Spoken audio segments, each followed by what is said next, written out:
Assalamu alaikum. I am here to present the presentation of chemistry. Our course instructor named Dr. Atif Altaf. My name is Rimzar Saad, class BS chemistry, roll number 5034. My topic presentation is carbonyl compounds. Carbonyl compounds. In organic chemistry, a carbonyl group is a functional group composed of a carbon atom double bonded to an oxygen atom. Carbonyl group एक ऐसा functional group होता है जो कि carbon atom के साथ वो carbon atom जो कि ऑक्सीजन के साथ डबल बॉन्ड बनाता है के साथ कंपोज्ड होता है। The carbonyl group is also known as the oxo group. Carbonyl group को ऑक्सो ग्रुप भी कहते हैं due to the presence of oxygen group. Both aldehydes and ketones contain carbonyl group in their molecules. अब ये aldehyde और ketone के structures हैं। जो एल्डिहाइड होता है इसमें जो कार्बन एटम होता है उसके एक बॉन्ड के साथ अल्काइल ग्रुप और दूसरे बॉन्ड के साथ हाइड्रोजन एटम प्रेजेंट होता है, जबकि कीटोन में कार्बन के साथ दो अल्काइल ग्रुप प्रेजेंट होते हैं आर और आर प्राइम की शेप में। Aldehydes. The characteristic functional group of aldehyde is RCHO, which is known as a formyl group and always occur at the end of a chain. जो aldehyde होते हैं ये इसमें एक अल्काइल ग्रुप, एक carbon atom, hydrogen atom और oxygen atom present होते हैं। इनको फॉर्माइल ग्रुप भी कहते हैं। और ये जो अल्काइल ग्रुप होता है ये जो कार्बन एटम होता है ये हमेशा at the end of the chain होता है। Aldehydes are terminal carbonyl compounds. No need to specify the position of the carbonyl group. Aldehydes में जो कार्बोनाइल ग्रुप होते हैं उनकी जो पोजीशन होती है उसको स्पेसिफाई करने की ज़रूरत नहीं होती, बिकॉज ये हमेशा जो एल्डिहाइड्स में ये जो कार्बोनाइल कंपाउंड्स होते हैं ये हमेशा at the end of the chain होते हैं। ये नीचे एग्जांपल्स दी गई हैं प्रोपानल, ब्यूटानल, पेंटानल की। Iopic nomenclature of aldehydes. Parent chain longest continuous carbon chain containing the carbonyl group alkane drop E add al. इसमें जो एल्डिहाइड होते हैं इनको अगर हम अल्केन को हम एल्डिहाइड में कन्वर्ट करें तो अल्केन के जो लास्ट पे जो ई आता है हम उसको रिमूव करके उसकी जगह पे एल को ऐड कर देंगे, जैसे कि नीचे लिखा हुआ है ब्यूटानल। तो ये ब्यूटेन से ब्यूटानल बने 2 मिथाइल प्रोपानल, ये 2 मिथाइल प्रोपेन से 2 मिथाइल प्रोपानल बन गया। इसी तरह मैथानल और ethanal. Ketones. The characteristic functional group of ketones is C double bond O और साथ में इसके 2 अल्काइल ग्रुप्स प्रेजेंट होते हैं which is commonly known as keto group and always occur inside a chain. The general formula of ketones is RCOR prime, where R and R prime may be aliphatic or aromatic. They may be same or different. इसमें ये बताते हैं कि जो ketone होता है उसमें 2 alkyl groups होते हैं और ये जो कार्बोनाइल ग्रुप होता है ये इनसाइड द चेन होता है कि इसकी कोई स्पेसिफिक पोजीशन नहीं होती, ये इनसाइड द चेन होता है। और ये जो आर एंड आर प्राइम है ये एलिफेटिक भी हो सकते हैं, एरोमेटिक भी होते हैं और ये सेम और डिफरेंट भी होते हैं। कीटोन्स, इनके जो कॉमन नेम होते हैं वो स्पेशल नेम इसका एसीटोन है, अल्काइल कीटोन और डाई अल्काइल कीटोन। ये जो कीटोन होते हैं हम इनको अल्काइल कीटोन भी कह सकते हैं और या फिर इनको इकट्ठा करके पढ़े तो डाई अल्काइल कीटोन भी कह सकते हैं। इथाइल मिथाइल कीटोन, ये अब इसमें देखें कि जो कार्बोनाइल ग्रुप है इसमें इसकी एक साइड पे इथीन लगा हुआ और दूसरी साइड पे मीथेन, कि इसमें कार्बोनाइल ग्रुप जो होता है उसकी स्पेसिफिक कोई पोजीशन नहीं होती, वो इनसाइड द चेन होते हैं। Ketones. Iopic nomenclature. Parent longest continuous carbon chain containing the carbonyl group alkane drop E and add on. इसमें जो होता है जो कीटोन्स होते हैं इनमें हम जो अल्केन को अगर हम कीटोन्स में कन्वर्ट करें तो ये जो अल्केन के लास्ट पे ई आता है हम उसको रिमूव करके उसकी जगह पे ओन को ऐड करेंगे, जैसे कि 2 ब्यूटेन से 2 ब्यूटानोन, 3 पेंटेन से 3 पेंटानोन। इसी तरह से prefix are locant for the position of the carbonyl using the principle of lower number. फिर ये फर्दर उसकी एग्जांपल्स हैं pentane 2,1, pentane 3-on, di phenyl methanone, benzophenone. ये इसकी एग्जांपल्स हैं कि इनमें बताते हैं कि जो कार्बोनाइल ग्रुप होता है वो एक स्पेसिफिक पोजीशन पे नहीं होता, वो जो लॉन्गेस्ट चेन होती है उसी में प्रेजेंट होता है, वो किसी भी पोजीशन पे हो। Physical properties of aldehydes and ketones. Most simple aliphatic aldehydes and ketones are liquids at room temperature except methanol and ethanol. जो एलिफैटिक एल्डिहाइड्स और कीटोन्स होते हैं वो लिक्विड होते हैं रूम टेम्परेचर पर, बट मैथनॉल और एथनॉल वो रूम टेम्परेचर पर लिक्विड नहीं होते बिकॉज उनका बॉइलिंग पॉइंट 21 और 20.8 डिग्री सेल्सियस होता है। Aliphatic aldehydes have an unpleasant and pungent smell. जो एलिफैटिक एल्डिहाइड्स होते हैं उनकी जो वो बदबूदार स्मेल होती है उनकी। Ketones and aromatic aldehydes have pleasant and sweet order. जो केटोन्स और एरोमेटिक एल्डिहाइड्स होते हैं वो प्लेजेंट होते हैं और उनकी जो खुशबू वो अच्छी होती है। Solubility of aldehydes and ketones. Small aldehydes and ketones show appreciable solubilities in water due to the formation of intermolecular hydrogen bonds with water. जो छोटे एल्डिहाइड्स होते हैं जो कि जिनकी स्मॉल चेन होती है वो और केटोन होते हैं वो एप्रिशिएबल सोलिबिलिटीज़ शो करते हैं अपनी वाटर में बिकॉज उनमें हाइड्रोजन बॉन्ड प्रेजेंट हो जाता है। इस वजह से methanol gas dissolves readily in water. Aqua solutions of methanol are used to preserve biological specimens. आगे industrial preparation by dehydrogenation of alcohols. इसमें ये होता है कि जो अल्कोहल होते हैं अगर उनके ऑक्सीडेशन करवाई जाए कैटालिस्ट मर्करी कैटालिस्ट को यूज़ करके तो वो हमारे पास एल्डिहाइड बन जाते हैं और उसके साथ water. Further oxidation is prohibited. और आगे मतलब अल्कोहल को जब हम ऑक्सीडाइज करवाते हैं तो वो हमारे पास केटोन बन जाता है, एल्डिहाइड बन जाता है। और जब एल्डिहाइड की हम मज़ीद ऑक्सीडेशन करवाते हैं तो वो कीटोन बन जाता है। और अगर इसी तरह केटोन की मज़ीद ऑक्सीडेशन करवाएं तो वो कार्बोक्सिलिक एसिड, और कार्बोक्सिलिक एसिड की मज़ीद ऑक्सीडेशन करवाएं तो वो हमारे पास कार्बन डाइऑक्साइड और वाटर बनता है। Laboratory preparations oxidation of alcohols. अब इसमें बताते हैं कि अल्कोहल की ऑक्सीडेशन करवाई जाए तो एल्डिहाइड और केटोन बनते हैं और इनकी ऑक्सीडेशन करवाई जाए तो कार्बोक्सिलिक एसिड बनते हैं। फिर जो further oxidation of aldehyde to carboxylic acid होते हैं वो प्रोहिबिटेड होते हैं by using a high oxidation state. और इसमें हम कैटालिस्ट को यूज़ करते हैं Cr2O7 को distilling of the product as it is formed. उसके बाद अल्कोहल की ऑक्सीडेशन करवाएं वो मैं ऑलरेडी बता चुकी हूँ, तो वो एल्डिहाइड और कीटोन बनते हैं। उनकी ऑक्सीडेशन करवाएं तो कार्बोक्सिलिक एसिड, और कार्बोक्सिलिक एसिड की ऑक्सीडेशन करवाएं तो carbon dioxide and water. Further oxidation of ketone to carboxylic acid has no synthetic application since it requires more drastic reaction conditions. It results in a mixture of organic compounds. कि अगर हम इनकी जो ketone होती है इनकी further oxidation करवाए जाएँ तो हमारे पास ये सिंथेटिक एप्लीकेशन नहीं होती बिकॉज हमें इसमें अदर प्रोडक्ट्स भी बन जाते हैं जिनकी हमें रिक्वायरमेंट नहीं होती। Reduction of acid chlorides. अब इसमें एसल क्लोराइड की रिडक्शन करवाएं इन the presence of catalyst platinum और BaSO4 की प्रेजेंस में, तो ये हमारे पास एल्डिहाइड बनता है और साथ में हाइड्रोजन क्लोराइड बनता है। Friedel Crafts acylation preparation of aromatic ketones. इसमें ये होता है कि हम कैटालिस्ट AlCl3 को यूज़ करते हैं तो इसमें हमारे पास एल्डिहाइड्स बन जाते हैं।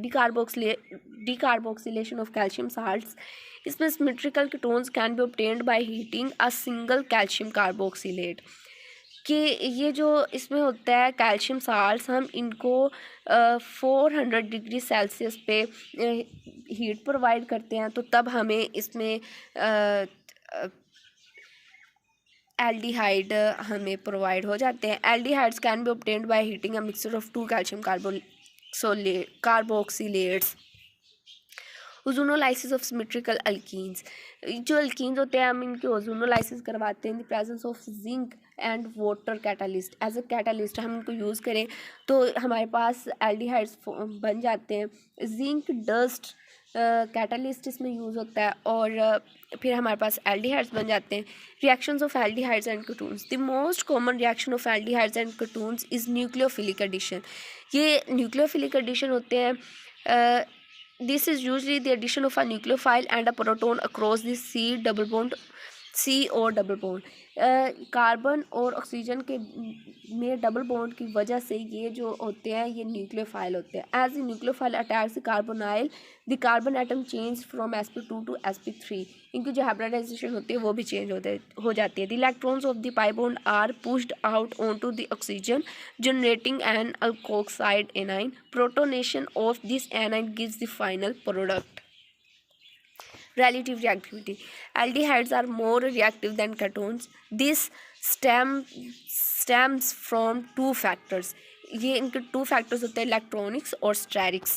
Electronic effect, ketones have two alkyl substituents whereas aldehydes only have one.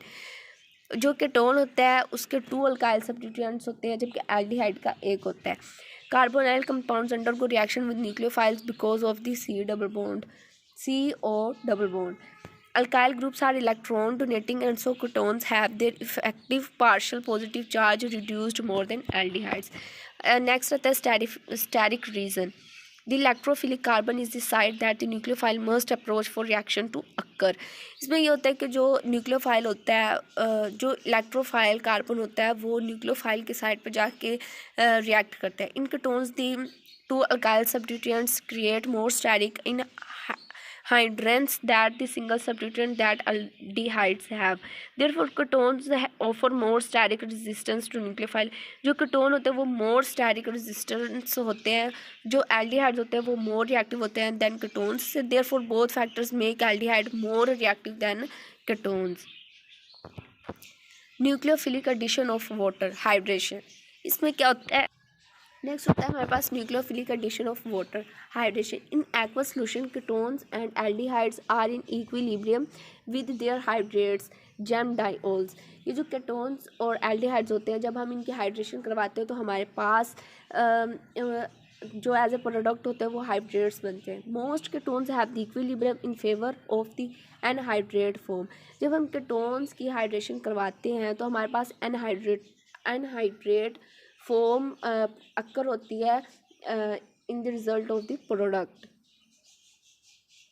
Nucleophilic addition of hydrogen cyanide, cyanohydrins. Hydrogen cyanide is toxic volatile liquid. ये टॉक्सिक होते हैं। Cyanide is a strong base and a good nucleophile. Cyanide reacts rapidly with carbonyl compounds producing cyanohydrins via the base catalysed nucleophilic addition mechanism. अब इसमें जो होते हैं aldehyde और ketones, जब हम उनकी हाइड्रोजन साइनाइड के साथ एडिशन करवाते हैं तो हमारे पास हाइड्रोजन साइनाइड बनते हैं और इसके साथ ही फिर हमारे पास सियानोहाइड्रिन्स बन जाते हैं। Formation of imines, condensation reactions. Under appropriate conditions, primary amines and ammonia react with ketones or aldehydes to generate amines. ये जो होती है इनके लिए कुछ कंडीशंस रिक्वायर्ड होती हैं। जो एल्डिहाइड और कीटोन होते हैं वो प्राइमरी इमाइंस के साथ रिएक्ट करते हैं और उसके बाद वो इमाइंस बना देते हैं। The acid catalyzed dehydration creates the double bond and the last step is the removal of the proton to produce the neutral amine product. कि जो एसिड कैटालाइज्ड डिहाइड्रेशन होते हैं पहले डबल बॉन्ड बनाते हैं, उसके बाद जो इनका लास्ट स्टेप होता है उसमें प्रोटोन को रिमूव करते हैं और न्यूट्रल इमाइन प्रोडक्ट बन जाता है। The pH of the reaction mixture is crucial to successful formation of imines. The pH must be acidic to promote the hydration step. जो हाइड्रेशन स्टेप उसको प्रमोट करने के लिए इसकी pH एसिडिक होना मस्ट है। Yet if the mixture is too acidic then the reacting amine will be protonated and therefore unnucleophilic and this should inhibit the first step. The rate of reaction varies with the pH as follows. The best pH for amine formation is around 4.5. Oxidation. Unlike ketones, aldehydes can be oxidized easily to carboxylic acids. जो ketone और aldehyde होते हैं वो easily carboxylic acid में oxidise हो जाते हैं और इनमें जो कैटलिस्ट होता है वो हम सिल्वर ऑक्साइड को यूज़ करते हैं। सिल्वर ऑक्साइड कैटलिस्ट को यूज़ करते हुए हम जो एल्डिहाइड और कीटोन्स होते हैं हम उनको इजीली कार्बोक्सिलिक एसिड में ऑक्सीडाइज कर देते हैं। Silver mirror test, Tollens test. This type of oxidation reaction is the basic of the most common chemical test for aldehydes, the silver mirror test. जो ऑक्सीडेशन रिएक्शन होता है उसको हम उसकी टेस्टिंग के लिए हम जो टेस्ट यूज़ करते हैं उसको सिल्वर मिरर टेस्ट कहते हैं. इसमें जो होता है this process reduces the mercury ion to mercury and the mercury precipitants it sticks to the flask wall and forms a silver mirror. के उसके बाद आता है carboxylic acids. Carboxylic acids have a carboxyl group consisting of a carbonyl group and a hydroxyl group attached to the terminal carbonyl carbon. जो carboxylic acid होता है वो उसका कार्बोक्सिल ग्रुप होता है COOH. जो कार्बोनाइल ग्रुप में मतलब इसमें भी कार्बोनाइल ग्रुप प्रेजेंट होता है जो कि कार्बोनाइल कार्बन के टर्मिनल के साथ अटैच होता है. The general formula for carboxylic acid is RCOOH where R may be hydrogen, an aliphatic or an aromatic group. Carboxylic acid are further classified as monocarboxylic acid, dicarboxylic acid, tricarboxylic acids, etc. Preparation of carboxylic acids by oxidation of primary alcohols and aldehydes. Primary alcohols and aldehydes on oxidation with alkyne KMnO4 acidic और acidic K2Cr2O7 yield carboxylic acid. इसमें ये होता है जो primary alcohol और aldehyde होते हैं हम उनकी ऑक्सीडेशन करवाते हैं KMnO4 और एसिडिक K2Cr2O7 को एज अ कैटालिस्ट यूज़ करके. तो जब हम उनकी ऑक्सीडेशन करवाते हैं तो हमारे पास कार्बोक्सिलिक एसिड्स बन जाते हैं. By oxidation of alkyl benzenes. Alkyl benzenes होते हैं इनमें जो हम कैटालिस्ट यूज़ करते हैं वो अल्कलाइन KMnO4 और एसिडिक K2Cr2O7 होता है. और इनकी ऑक्सीडेशन करवाने से अल्काइल बेंजीन की ऑक्सीडेशन करवाने से भी हमारे पास कार्बोक्सिलिक एसिड्स बन जाते हैं. Oxidation of unsaturated hydrocarbons. अब इसमें जो कंपाउंड्स होते हैं वो अनसैचुरेटेड जो हाइड्रोकार्बन्स होते हैं उनकी ऑक्सीडेशन करवाएं. इसमें भी कैटालिस्ट हमारे पास अल्कलाइन KMnO4 और एसिडिक डाइक्रोमेट होते हैं. जब हम इनकी ऑक्सीडेशन करवाते हैं तो हमारे पास कार्बोक्सिलिक एसिड्स बन जाते हैं. और this method is not useful for synthetic purpose because the yields are poor and generally a mixture of acid is obtained. By oxidation of methyl ketones. As a base catalyzed halogenation of a methyl ketones gives a tri-halomethyl ketone which can hydrolysis under the reaction condition yield carboxylic acid. इसमें जो sodium hydroxide को हम as a catalyst use करते हैं और methyl ketones की oxidation करवाएं तो हमारे पास कार्बोक्सिलिक एसिड्स बन जाते हैं. By hydrolysis of nitriles. हम नाइट्राइल्स के हाइड्रोलाइसिस करवाएं तो हमारे पास कार्बोक्सिलिक एसिड बनते हैं. Hydrolysis of the nitriles with aqueous acid और alkyl yields a carboxylic acid with a chain 1 carbon longer than the original alkyl halides. Alkyl halide के हम जब नाइट्राइल्स के हम हाइड्रोलाइसिस करवाते हैं तो हमारे पास कार्बोक्सिलिक एसिड बन जाते हैं. The reaction proceeds through the formation of an intermediate amide which may be isolated if desired. कि इनके जो इंटरमीडिएट स्टेट होते हैं वो पहले अमाइड बनते हैं उसके बाद फिर कार्बोक्सिलिक एसिड्स बन जाते हैं. By carbonation of Grignard reagents. When an ethereal solution of a Grignard reagent is poured into solid carbon dioxide, a halo magnesium salt of carboxylic acid is produced, which on acidification yield carboxylic acid. जब हम Grignard reagent की carbonation करवाते हैं तो हमारे पास carboxylic acid बन जाते हैं. और आगे physical properties of carboxylic acids. The lower aliphatic monocarboxylic acids are liquids with sharp unpleasant odours and the higher members are solids. इनके जो हायर मेंबर्स होते हैं वो सॉलिड होते हैं और इनके अनप्लीजेंट ऑर्डर होते हैं. जो कार्बोक्सिलिक एसिड होते हैं वो पोलर सब्सटेंसेस होते हैं और ये स्ट्रॉन्ग हाइड्रोजन बॉन्ड बनाते हैं with water and with each other molecules. Therefore carboxylic acids have higher boiling points than alkanes and alcohols of the same molecular masses. Reactions of carboxylic acid. Replacement of acidic H. Salt formation. जब हम carboxylic acid के वो sodium hydroxide के साथ react करवाते हैं तो हमारे पास जो एसिडिक एच होता है उसकी हम रिप्लेसमेंट हो जाती है. The carboxylic acid can be regenerated by treating the salts with dilute mineral acids. Sodium hydroxide और हाइड्रोजन क्लोराइड को यूज़ करके हम इनको रिएक्ट करवा सकते हैं। Reduction, carboxylic acids undergo reduction with lithium aluminium hydride to give primary alcohols. Carboxylic acid cannot be reduced by catalytic hydrogenation or by sodium and alcohol. Halogenation at alpha carbon atom.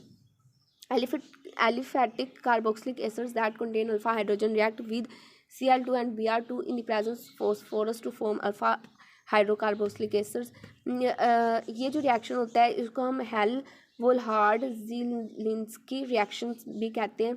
इसमें ये होता है कि जो carboxylic acid होता है हम उसको ब्रोमाइड या क्लोराइड के साथ रिएक्ट करवाते हैं, तो इन दी प्रेजेंस ऑफ फॉस्फोरस तो हमारे पास हैलोजिनेशन हो जाती है।